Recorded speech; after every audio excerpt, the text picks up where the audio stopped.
समय फ्रेश गोल्डी मसाले। नमस्कार, मैं हूं मनोज मानस। उत्तर प्रदेश की खबरों में आपका स्वागत है। खबरों का रुख करेंगे उससे पहले देख लेते हैं इस वक्त की अहम सुर्खियां। प्रयागराज के माघ मेले में दिखा आस्था का सैलाब। पौष पूर्णिमा पर माघ मेले में 21 लाख श्रद्धालुओं ने लगाई आस्था की डुबकी। प्रशासन ने किए चाक चौबंद इंतजाम। यूपी में पहाड़ों जैसी ठंड से जनजीवन अस्त व्यस्त। 7 दिन और भीषण सर्दी का अलर्ट जारी। 5 जनवरी तक सभी स्कूल कॉलेज बंद करने के आदेश।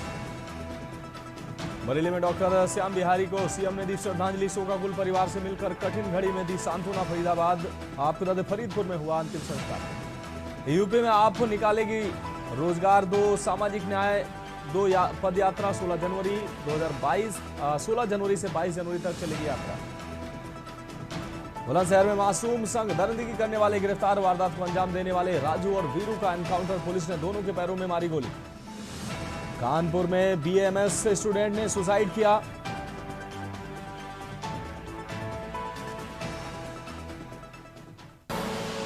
आप देख रहे हैं के न्यूज, खबरों का सारथी। और अब खबरें विस्तार से। हम खबर से बुलेटिन की शुरुआत करेंगे। हरदोई से अहम खबर है। 25-25 हजार रुपए के 3 इनामी बदमाश गिरफ्तार हुए हैं। पुलिस ने सोनू, सागर व गौतम को गिरफ्तार किया। तीनों गैंग बनाकर वारदात को देते थे अंजाम। आनंदपूर्ण जीवन जीने के लिए करते थे चोरी और लूटपाट। आपको बता दें, देहात कोतवाली पुलिस ने तीनों को गिरफ्तार किया है।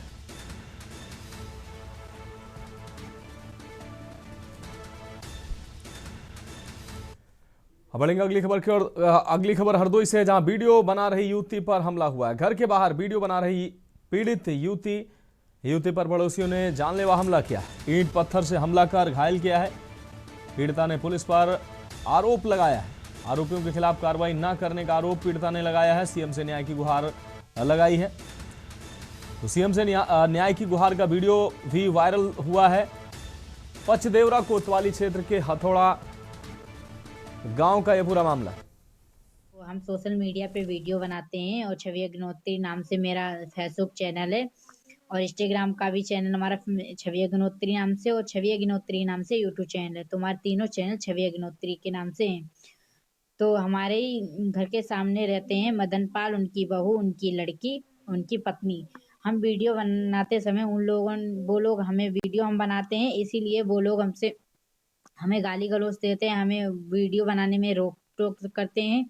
और हमारे ही घर के सामने उनका घर है और हमें वीडियो बनाने में रोक टोक करते हैं। जब हमने उनसे ये कहा कि गाली क्यों दे रहे हो, हम अपनी वीडियो बनाते हैं, उसमें तुम्हें क्या दिक्कत। जब हमने उनका विरोध किया तो इतने में ही उन्होंने हम पर ईंटा पत्थर चलाए और हम पर हमला किया। और हम जब अपने घर के अंदर आ गए, हमने अपने गेट बंद कर लिए तो ईंटा पत्थर बाहर से फेंकते रहे और गाली गलौज करते रहे। बढ़ेंगे अगली खबर की ओर। औरैया से अहम खबर है, जहां कब्र हटाने के राजस्व टीम पर हमले का मामला सामने आया है। लेखपाल अवनीश कुमार पर गंभीर आरोप लगाए गए। रिश्वत न मिलने पर जबरन कब्जा हटवाने का लगाया आरोप। पीड़ितों ने इटावा सांसद जितेंद्र दोहरे से मामले की शिकायत की। बिधुना तहसील के रामपुर गांव का यह पूरा मामला है।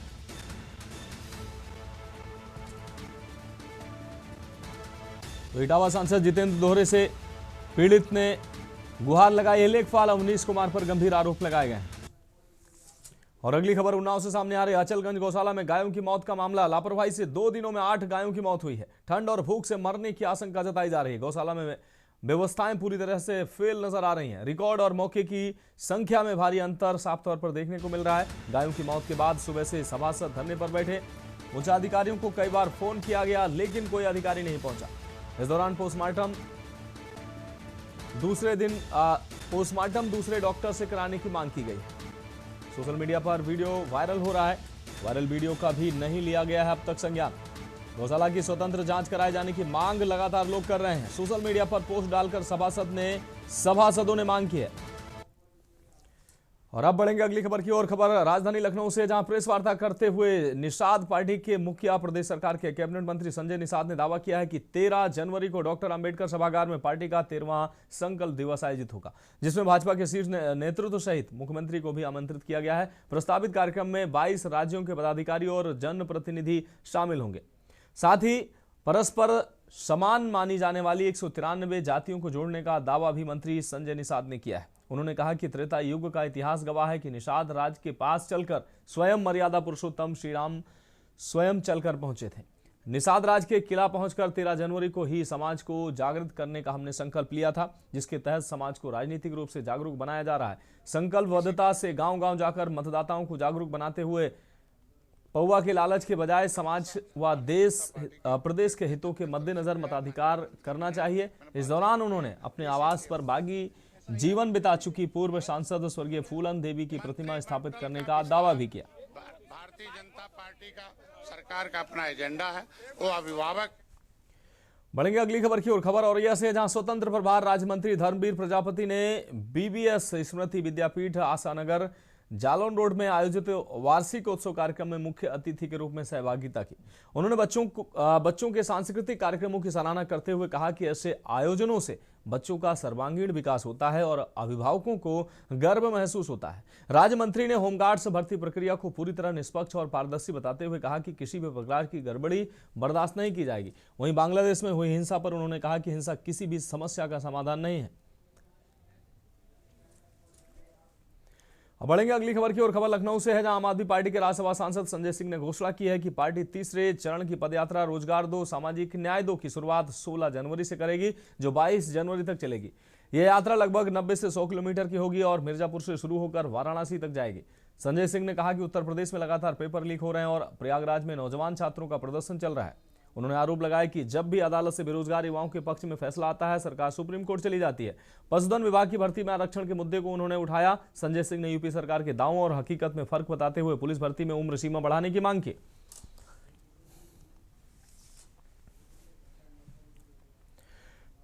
उत्तर प्रदेश में संभावित मंत्रिमंडल विस्तार को लेकर जारी चर्चाओं के बीच निषाद पार्टी के अध्यक्ष डॉक्टर संजय निषाद का बड़ा बयान सामने आया। उन्होंने स्पष्ट किया है कि मंत्रिमंडल में किसे शामिल करना है और किसे नहीं, यह पूरी तरह सरकार का विशेषाधिकार है और यह निर्णय व्यक्ति की क्षमता के आधार पर लिया जाता है। संजय निषाद ने कहा कि मंत्रिमंडल का विस्तार करना सरकार का अपना फैसला होता है। सरकार अपनी जरूरतों विजन के हिसाब से टीम चुनती है। जिनकी क्षमता होती है उन्हें मंत्रिमंडल में मौका दिया जाता है और जिनकी क्षमता कम होती है उन्हें सरकार कोई दूसरा महत्वपूर्ण कार्य सौंपती है। मंडल का विस्तार भारतीय जनता पार्टी का सरकार का अपना एजेंडा है, वो अभिभावक है, शीर्ष नेतृत्व है, बड़े भाई हैं, वो अपने हिसाब से करते रहते हैं और जब समय होता तो करते समय पर, और वो एक मार्गदर्शक हम लोगों के हैं, तो उसमें हम लोग किसी प्रकार का अपने तरफ से कोई भी वक्तव्य नहीं दे सकते। उनका जब होगा विस्तार, जिनको लायक जिस क्षमता होती तो क्षमतावान लोगों को लाया जाता है, जिनकी क्षमता थोड़ी कम होती उनको और दूसरे अवसर दिए जाते, वो उनका अपना उनका एजेंडा होता है। दिल्ली मेरा अपना 13 जनवरी का अपना वो संकल्प दिवस का कार्यक्रम आमंत्रण देने गए थे। आमंत्रण क्योंकि पिछले बार ताल से ताल कटोरा निषाद गए थे और किसी कारणवश भारतीय जनता पार्टी नहीं आ पाए, तो उसको मीडिया ने बड़ा दूसरे ढंग से ले लिया। तो सहयोगी दल के साथ भारतीय जनता पार्टी के शीर्ष नेतृत्व की तरफ से कोई आए, माननीय मुख्यमंत्री भी नहीं है, मैंने बातचीत हो गई है, तो इसी हम लोग कहते हैं दिल्ली में SIR पे जैसे बढ़ेंगे अगली खबर की ओर। एटा जनपद के अलीगंज विधानसभा एक बार फिर से ये विधानसभा चर्चा में है। यहां समाजवादी पार्टी के सक्रिय कार्यकर्ता और व्यापारी मुकेश यादव उर्फ मुक्का के राई गांव स्थित खाटू श्याम ईंट उद्योग पर खनन अधिकारी ने कार्रवाई की। इस कार्रवाई में एक जेसीबी और मिट्टी मिलाने वाले मिक्सर को जब्त कर थाने में सीज कर दिया गया।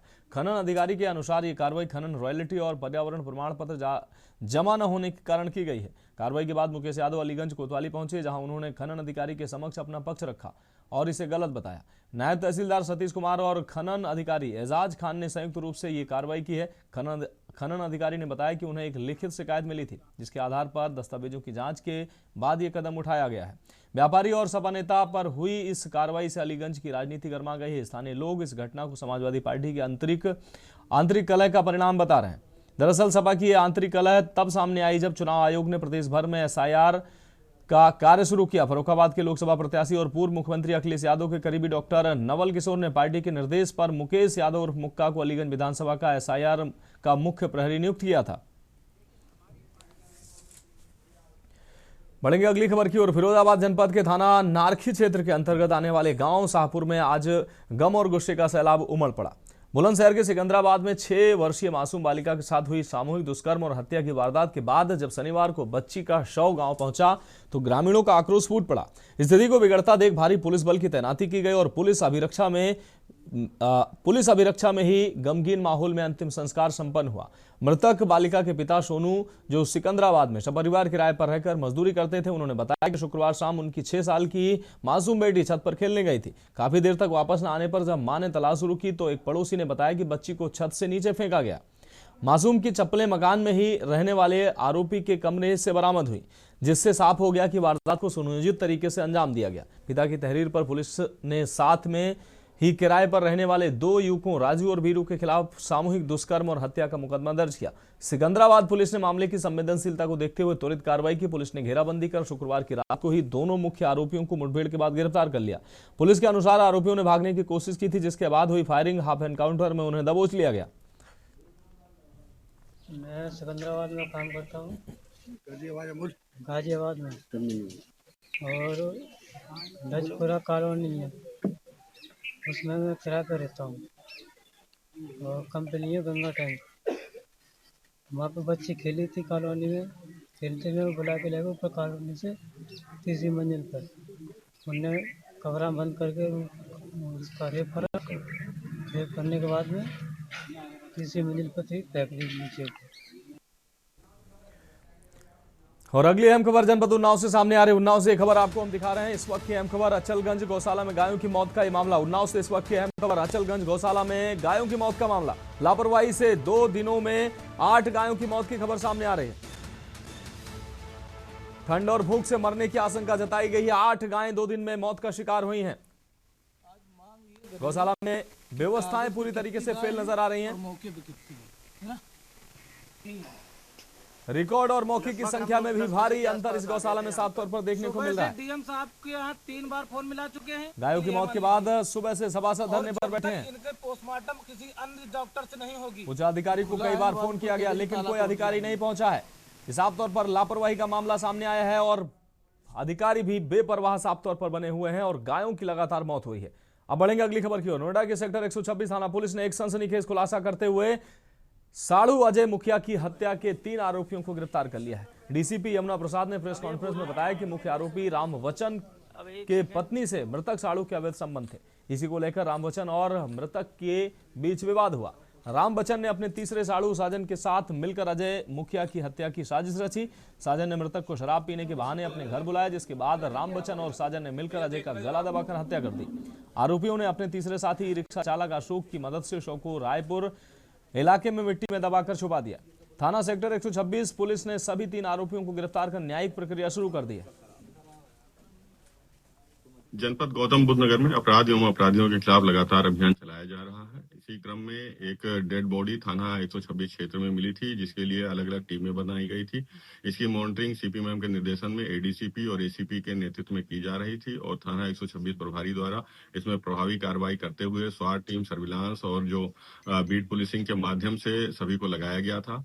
ये घटना का सफल अनावरण करते हुए इसमें 3 अपराधी जो मुख्य थे उनको गिरफ्तार किया गया है। जब गहनता से पूछताछ की गई तो पता चला जो मृतक अजय मुखिया है। अगली खबर कानपुर से है, जहां शासन की नजरों में अपने आप को अच्छा साबित करने के लिए केस्को ने जबरन केस्को उपभोक्ताओं के घरों में स्मार्ट मीटर लगाकर अपनी जिम्मेदारियों को पूरा कर दिया। मगर स्मार्ट मीटर अब उपभोक्ताओं की परेशानियों को कई गुना बढ़ा चुके हैं। परेशान उपभोक्ता अधिक बिल आने से केस्को सब स्टेशनों के चक्कर लगा रहे हैं। उपभोक्ता लगातार शिकायत कर रहे हैं और रोजाना अधिकारियों से मुलाकात कर समस्याओं के निदान के लिए दर दर भटक रहे हैं, मगर उपभोक्ताओं की समस्या को सुनने वाला केस्को में कोई नहीं है। जबकि केस्को एचडी सैमुअल पॉल का कहना है कि उपभोक्ताओं की समस्याओं को दूर करने के लिए कंट्रोल रूम संचालित किया जा रहा है और ऐप के जरिए लोग अपना बिल जमा कर सकते हैं, मगर उपभोक्ताओं को ना तो फोन पर मैसेज मिल रहा है और ना ही बिल की कोई जानकारी मिल पा रही है। ऐसे में उपभोक्ता बिल जमा करने के लिए केस्को पहुंच रहे हैं और अपने बढ़े हुए बिल को ठीक करने की जद्दोजहद कर रहे हैं। अधिक बिल आने से उपभोक्ता बेहद परेशान हैं और अब लंबी लंबी कतारों में खड़े होकर बिल ठीक कराने का प्रयास कर रहे हैं। ये परेड के घंटा बिजली घर पे और पूर्व में मैं कई मरतबा पत्र दे चुका हूँ, 2-3 पत्र दे चुका हूँ, कंप्लेन लगा चुका हूँ, लेकिन अभी तक सही से मुझको अवगत नहीं कराया जा रहा है। और मेरी दुकान की जो अतिक्रमण चल रहा था रोड बनने में, वो उसमें जब जेसीबी चला तो वो हमारा मीटर का जब तार खींचा तो उसमें मेरा मीटर क्षतिग्रस्त हो गया। तो मैंने यहाँ के अवगत कराया, अवगत कराने के बाद एप्लीकेशन भी दी, सब कुछ, जो पैसा जमा कराना था मैंने पैसा भी जमा कराया। जी आपका मेरा जो है 8 के से ऊपर 8,619 आ गया। क्यों इतना ज्यादा बिल क्यों आ गया है? हमने कस्टमर केयर से कंप्लेन करी थी तो वो कह रही थी कि आपका जो है पिछले महीने का कम आया था, और अब ऐसा है तो हमने कहा फिर टोटल करके बताइए कितना कम कितना ज्यादा, तो कह रही मालूम नहीं। नहीं बिल बढ़कर आ रहा है, करीब 400-500 रुपए बढ़कर आ रहा है। नहीं अरे सुनवाई होती नहीं है, क्या फायदा शिकायत करने से। कई बार मैंने शिकायत करी, कोई सुनवाई नहीं हुई, कह रहे ऊपरी से लखनऊ से।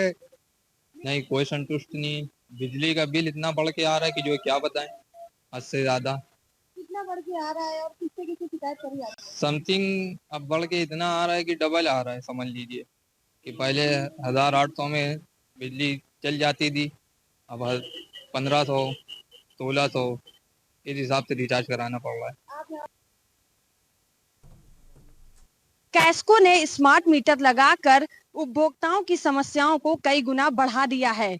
स्मार्ट मीटर लग जाने के बाद उपभोक्ताओं के बिजली के बिल कई गुना बढ़ चुके हैं। ऐसे में बिजली का बिल कम कराने के लिए उपभोक्ता लगातार सब स्टेशन और कैस्को का रुख कर रहे हैं।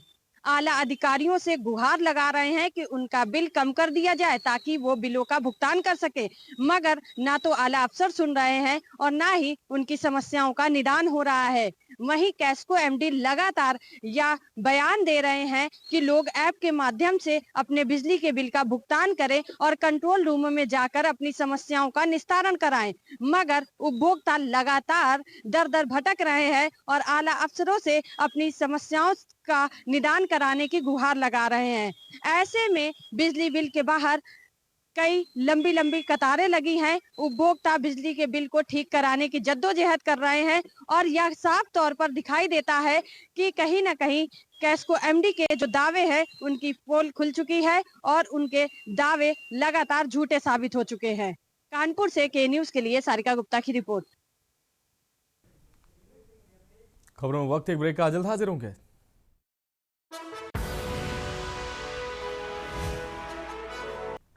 ब्रेक के बाद उत्तर प्रदेश की खबरों में एक बार फिर से आपका स्वागत है। बढ़ेंगे अगली खबर की ओर। कानपुर में अपराध पर अंकुश लगाने के अभियान के तहत थाना नजीराबाद पुलिस को बड़ी सफलता हाथ लगी है। पुलिस ने अंतर जनपदीय वाहन चोर गिरोह के 5 सदस्यों को गिरफ्तार करते हुए एक चोरी की मोटरसाइकिल, एक स्कूटी बरामद की है। पुलिस आयुक्त कानपुर नगर के निर्देश पर चलाए जा रहे अभियान के तहत कार्रवाई की गई है। अपर पुलिस आयुक्त एवं सहायक पुलिस आयुक्त स्वरूप नगर के पर्यवेक्षण में थाना प्रभारी नजीराबाद के नेतृत्व में पुलिस टीम ने 3 जनवरी 2026 को शांति व्यवस्था ड्यूटी व चेकिंग के दौरान ये कार्रवाई की है। मुखबिर की सूचना पर जेके मंदिर बाउंड्री वाल के पास मनोज पान चौराहा क्षेत्र में राजपुरवा की ओर जाने वाली सड़क से 5 अभियुक्तों को पकड़ा गया। पूछताछ में सामने आया कि गिरफ्तार सभी अभियुक्त जनपद उन्नाव के निवासी हैं और उन्नाव व कानपुर में घूम कर बाइक व स्कूटी चोरी कर उन्हें बेचने का काम करते थे।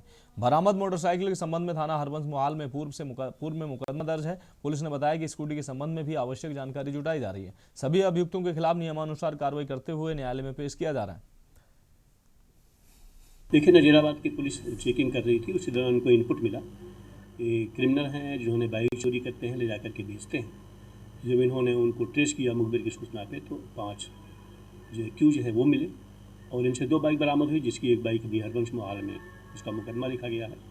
पूछताछ में पता चला कि नए साल की पार्टी के लिए इन्होंने बाइक चोरी करी थी और उसको ले जाकर के बेच रहे थे। और ये चूँकि गंगा घाट उन्नाव के रहने वाले हैं तो डिटेल इनका आपराधिक बैकग्राउंड क्या है वो हम लोग पता कर रहे हैं। हमारी टीम वहाँ पे गई हुई है और पिछले इन्होंने क्या क्या क्राइम किया है, कहाँ पे किया है, क्या उसकी रिपोर्टिंग है या नहीं रिपोर्टिंग है, इसमें हमारी पूरी टीम लगी हुई है। प्रयागराज में शुरू हो चुके माघ मेले की सुरक्षा व्यवस्था को मजबूत करने के लिए कानपुर पुलिस के करीब 400 जवानों को भेजा गया। इस दल में कांस्टेबल, हेड कांस्टेबल के साथ घुड़सवार पुलिस, गोताखोर और विशेष प्रशिक्षित पुलिसकर्मी भी शामिल है। इस संबंध में जानकारी देते हुए आशुतोष कुमार ने बताया कि माघ मेले का शुभारंभ हो चुका है और ये आयोजन पूरे 1 महीने तक चलेगा। भारी संख्या में श्रद्धालुओं की भीड़ और स्नान पर्वों को देखते हुए अतिरिक्त पुलिस बल की आवश्यकता थी। उन्होंने बताया कि जीआरपी प्रयागराज के लिए 270 पुलिसकर्मी भेजे गए हैं, जबकि स्नान स्थलों पर 100 से अधिक पुलिसकर्मियों की तैनाती की गई है। सभी जवानों को भीड़ प्रबंधन, यातायात व्यवस्था और आपात स्थितियों से निपटने के लिए विशेष दिशा निर्देश दिए गए हैं। हमारे यहाँ से 270 लोग करीब जो है जीआरपी प्रयागराज को दिए गए हैं, जो स्टेशनों पर आने वाली भीड़ है उसको टैकल करने के लिए। इसके अलावा हमारे यहाँ लाइन से गोताखोर जो हैं वो सब भी भेजे गए हैं, क्योंकि तो मेले में वहाँ पर पूरा अरेंजमेंट संगम पे किया। इसके अलावा घुड़सवार पुलिस के लोग को भी भेजा गया है और आर्म पुलिस के लोगों को भी भेजा गया है। तो करीब कुल मिला के 400 लोग यहाँ से गए हैं, जो कि वहाँ विभिन्न व्यवस्थाओं में लगाए गए हैं। अब बढ़ेंगे अगली खबर की ओर। कानपुर के ग्वालटोली क्षेत्र में आज समाज सुधारक और महिला शिक्षा की अग्रदूत माता सावित्रीबाई फुले की जयंती बड़े ही हर्षोल्लास और धूमधाम के साथ मनाई गई। इस कार्यक्रम में भारतीय दलित पैंथर के प्रदेश अध्यक्ष धनीराम पैंथर, समाज सेवा कल्याण समिति की मनीषा पैंथर सहित अन्य गणमान्य लोग मौजूद रहे। कार्यक्रम में महिलाओं के अधिकार, शिक्षा और सामाजिक समानता को लेकर अहम चर्चा की गई। माता सावित्रीबाई फुले का जीवन हम सभी के लिए प्रेरणा स्रोत है। उन्होंने शिक्षा के माध्यम से महिलाओं को आत्मनिर्भर बनाने का कार्य किया। आज समाज को आगे बढ़ने के लिए महिलाओं को शिक्षित और जागरूक करना बेहद जरूरी है। ग्वालटोली में आयोजित इस जयंती समारोह में महिलाओं और बुद्धिजीवियों ने माता सावित्रीबाई फुले के चित्र पर कैंडल जलाकर अगरबत्ती और पुष्प अर्पित कर श्रद्धांजलि दी। कार्यक्रम की अध्यक्षता कर रही नीलू खन्ना ने कहा कि माता सावित्रीबाई फुले ने महिलाओं को शिक्षा का अधिकार दिलाने के लिए अपना पूरा जीवन संघर्ष में समर्पित कर दिया। आज हम लोग बारह चौर से ग्वालटोली में बड़े हर्षोल्लास के साथ माता सावित्रीबाई फुले की जयंती का आयोजन किया है, जिसमें काफ़ी संख्या में महिलाएं, हमारे पुरुष सभी लोग आए हुए हैं। ये शिक्षा की सबसे पहले ज्योति जलाने वाली महिला माता सावित्रीबाई फुले ने बड़ा संघर्ष किया और उन्होंने इस संघर्ष, ये इस प्रकार का संघर्ष कि जब वो पढ़ाने निकलती थी उस समय लोग उनके ऊपर कीचड़ फेंकते थे, गालियाँ बकते थे। उनको मजबूरीवश दो एक साड़ियाँ लेके जाना पड़ता था पढ़ाने के लिए। उस पढ़ाने के बाद जब वो वहाँ से निकलती थी फिर उन्हें कीचड़ पत्थर और गालियाँ दी जाती थी। उस समय उन्होंने बड़ा संघर्ष किया। बढ़ेंगे अगली खबर की ओर। खबर और यह से नेशनल हाईवे 19 से इटावा कानपुर रोड पर आरटीओ एनसी शर्मा व टीआई देवेंद्र कुमार ने राष्ट्रीय सड़क सुरक्षा माह के तहत परिवर्तन टीम के साथ विशेष चेकिंग अभियान चलाया। चेकिंग अभियान के बीच परिवर्तन टीम ने ओवरहैंग के आरोप में 2 और ओवरलोडिंग में एक वाहन का चालान किया। वहीं 5 वर्षों से बकाया टैक्स आदि न जमा कर अनाधिकृत दस्तावेजों से संचालित हो रही जेसीबी को सीज कर दिया। कार्रवाई की चपेट में आए चारों वाहनों को कोतवाली की देवगली चौकी पुलिस टीम ने अभिरक्षा में सौंप दिया गया है। पकड़े गए वाहनों पर 1,90,000 रुपये जुर्माना लगाया गया। संभल से एक चौंकाने वाली और व्यवस्था पर सवाल खड़े करने वाली तस्वीर सामने आई है। जनपद संभल के बहजोई स्थित कलेक्ट्रेट के सामने उस समय अजीबोगरीब स्थिति यह नज़ारा देखने को मिला जब यातायात पुलिस और क्षेत्रीय परिवहन अधिकारी आम लोगों को यातायात नियमों का पाठ पढ़ा रहे थे, लेकिन उन्हीं के सामने से एक अवैध रूप से संचालित डग्गामार डबल डेकर बस बेधड़क गुजर गई और किसी ने उसे रोकने की हिम्मत तक नहीं की। कलेक्ट्रेट के सामने चल रहे इस विशेष चेकिंग अभियान में ऑटो रिक्शा चालकों, बाइक सवारों और गरीब वाहन चालकों को रोक कर कागजात चेक किए जा रहे थे। हेलमेट, लाइसेंस और कागजों के नाम पर उन्हें चेतावनी दी जा रही थी, लेकिन जब अवैध बस सामने से गुजरी तो पूरे अमले की चुप्पी कई सवाल खड़े कर गई।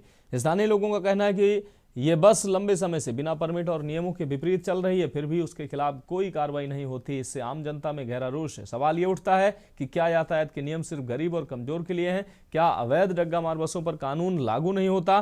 क्या ये घटना साफ नहीं दिखाती है कि कहीं ना कहीं व्यवस्था में भेदभाव और लापरवाही मौजूद है? अब देखना होगा कि जिम्मेदार अधिकारी इस पर कार्रवाई क्या करते हैं।